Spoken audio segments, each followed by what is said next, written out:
Hello, welcome to S&S Pigskin Picks. We're going to recap Cleveland and Denver Monday Night Football. It was a thriller, and Denver takes it 41-32. A lot of pick sixes, a lot of touchdowns, a lot of yards. We had everything. Oh, man.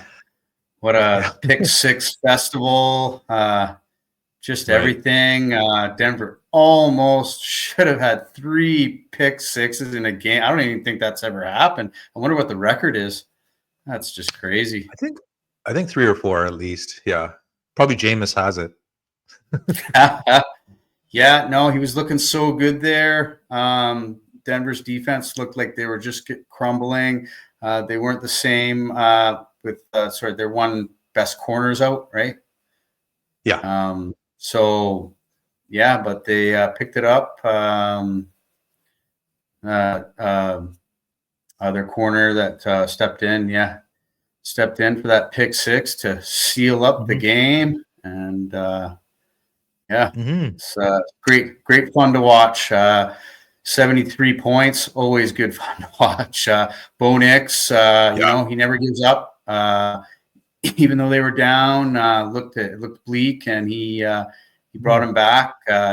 He looks poised. Doesn't really look like a rookie. He's a little bit older though than most rookies, and I think it shows. Yeah, I think he's 25. He played like 6 years of college, and the COVID year helped him, but still, he's moving up the offensive rookie of the year ranks. He's right on Daniels' tails there. And I mean, there's people out there. I've seen people who had like 40-1, 50-1 odds for rookie of the year. So good value there for those people. Yeah. Do they do offensive rookie of the year and defensive rookie of the year? Or they do both. Oh, okay. Yeah, they do both. Yeah, they, similar to offensive Gene player of the year. Mitchell. Did Gene and Mitchell? Yeah. They're going to be considered for sure. They're killing it. Yeah, Quentin Johnson as well from the Eagles. He's up there. A lot of rookies from the Eagles that are just stepping up. Cleveland's got Pittsburgh next week, divisional game. We know that's going to be a rock'em sock'em game. As we were talking about offline there, Jerry Jeudy goes off against his former team, 9 receptions, 235 yards. I was facing him in one of my fantasy leagues, so I took the L in that one. But Jameis Winston, career high, 497 yards. I mean, the guy gives it to you. He takes it away. He puts you on a hang wire of emotions. So, I mean, Jeudy also got the record for most yards against his former team as well, in very good company with Terrell Owens and Irving Fryer. Just some huge names there to be mentioned with.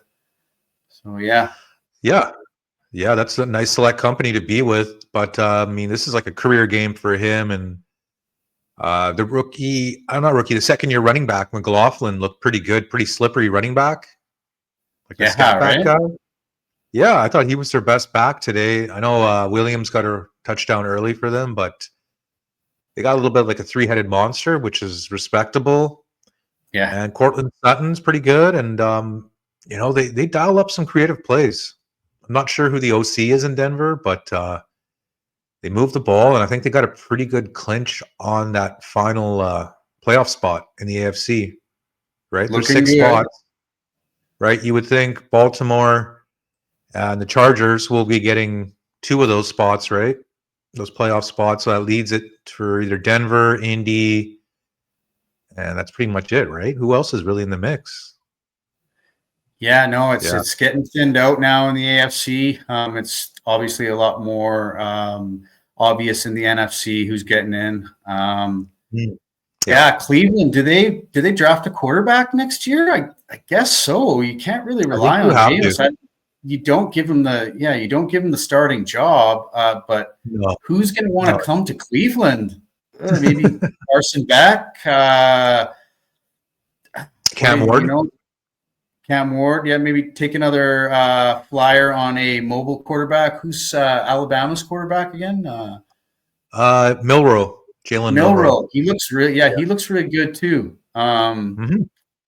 Lamar type, Lots of really lots strong. of good quarterbacks coming out in this next draft that I think could You have know, an NFL career. So a lot of these experts are saying it's a weak class, but who knows, right? Like when you really know until these guys actually play a nice stretch of games, and then you figure it yeah, out. Because people were saying Caleb Williams is this huge difference maker. Well, he's been solid, but he hasn't been like the over the top guy.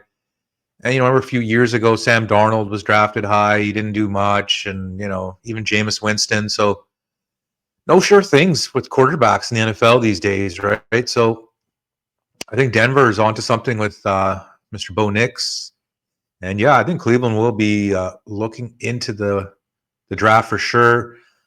But how do you get rid of Deshaun's contract? Is my question. Do you just drop well, him, or there was actually a clause in there. I was reading an article.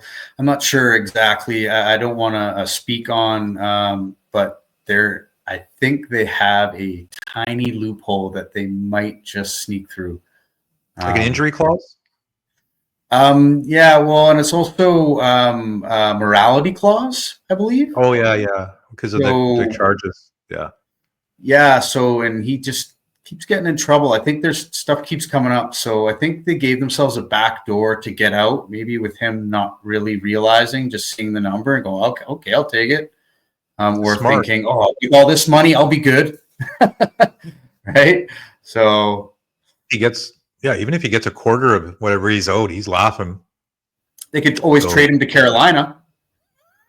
Yeah, I mean, yeah, Carolina. I think they got bigger problems to solve right now than just quarterback. I mean, their rush defense is just putrid, and they're going up against the possible all-time single season leader in rushing yards in Saquon Barkley. And I did initially grab Carolina plus 13, and then I cashed it out just because I think it's going to be really, really sharp spread. I can see Philly winning by 2 touchdowns. I can see Philly winning by 10. I don't see much of a difference there, right? So Yeah. I cashed that one out. But which one did I take? I took the bum Jaguars plus 4.5, and they're down to 3.5. So I might stick that one out. Carolina's been playing okay lately. You never know. They could keep it to a touchdown. Even who knows? Maybe even a field goal. Maybe have a great get. Like, hey, come on, guy! Like, this is like one of the best teams in the league. Like, let's do like it's their, it's their kind of Super Bowl. Really, they're not going making the playoffs. They're not. So if they beat the Eagles, actually beat them, man, that would go so far. That takes balls. That'd take a lot of balls to take Carolina money line. I just don't like their rush defense. Like if they're facing a team that doesn't have the greatest running back, like a Tampa or even like a Kansas City, I think they can hold their own. It's just like a Saquon type. I don't know, man. But those are just some thoughts on some games for next week. Thursday night, we got a big clash. We got Green Bay going into Detroit. I think Green Bay beat Detroit in Detroit last year, so a little revenge factor. And we got a couple biggest game of the year here. Biggest game of the year so far. Like these are two of the most powerful teams in the NFL right now. Going to take the over, or maybe not. Last time they played, it wasn't spectacular, but Chargers will be in KC on Sunday night. I think that's a primetime game, one of the biggest games of the schedule. Any early thoughts on that line? It's -4, I believe, for Kansas City. Kansas City hasn't covered anything. I love the Chargers teased up. I think it'll be close, just like every other Kansas City game. You think they'd break out sooner or later, but it just hasn't happened. And the way the Chargers persevered and won in Atlanta, still like them to keep it. This division field goal. If they can't, beat Carolina by more than a field goal, how are they going to beat the Chargers more than a field goal? I totally agree. Yeah. I totally agree. What about your thoughts on Arizona and Seattle? Arizona's lost a couple in a row. Seattle's won a few in a row.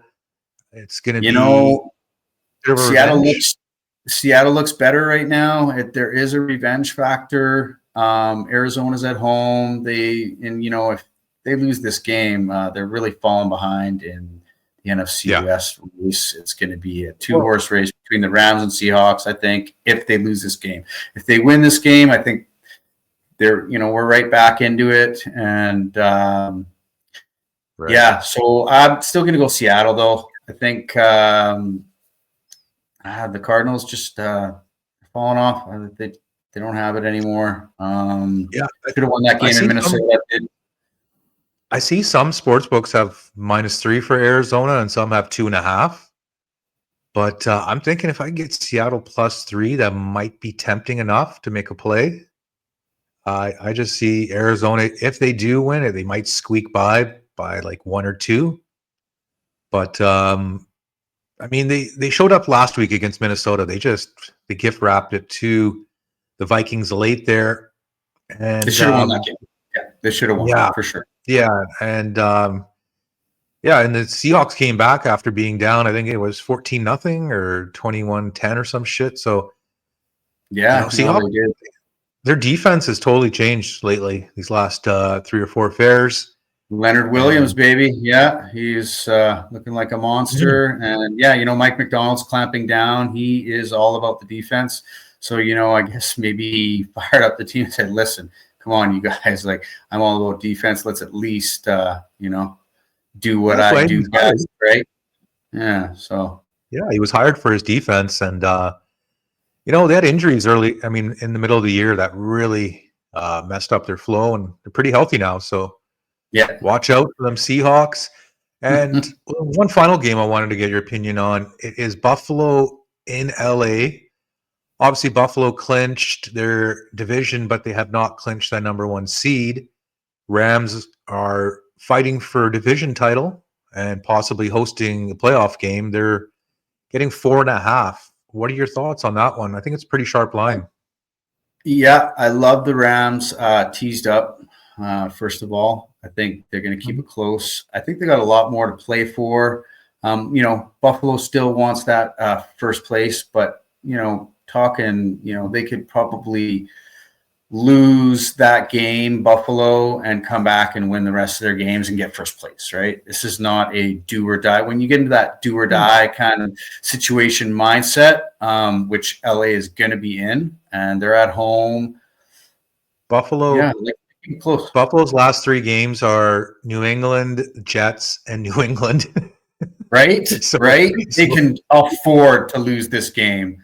It's kind of human nature. You kind of get back on the heels a little bit. And, and the Rams are rolling right now. Their offense looks good. The defense looks great, too. They held New Orleans to 14 points. So. Well, people say that the weakness for Buffalo is their rush defense, and Kyron Williams is a beast, man. Like, people don't really know him, but like, he played really well in Notre Dame. I remember a few years ago, and then he's took great off for sure. Yeah, it's a good story too. Good background story. Yeah, he scored a touchdown every game. If you're into props like that, you just take him to score a touchdown. It's guaranteed. Or Saquon. Saquon's in a league of his own, right? I don't even know what the juice is for Saquon to score a touchdown. It's probably -200, 2-1. I think it was -180 against Baltimore. Yeah, I mean that sounds about right. He's got a 2-1 chance to usually score. So loving that. Week 14 is coming up, and we'll have our picks coming up for Week 14 and Thursday night. Big game to recap, Jer. Yeah, can't wait. I think it's gonna be one of the greatest. Best game so far this year. A lot on the line. Almost playoff atmosphere, I'm going to say. Yeah, heavyweights in this game. And they both have the same amount of rest. There's no rest advantage. Both played Thursday, so even Steven. It's going to be great. Looking forward to that. And we'd appreciate if you guys would consider giving us a like, consider subscribing, And we will check everyone next time here on S&S Pigskin Picks.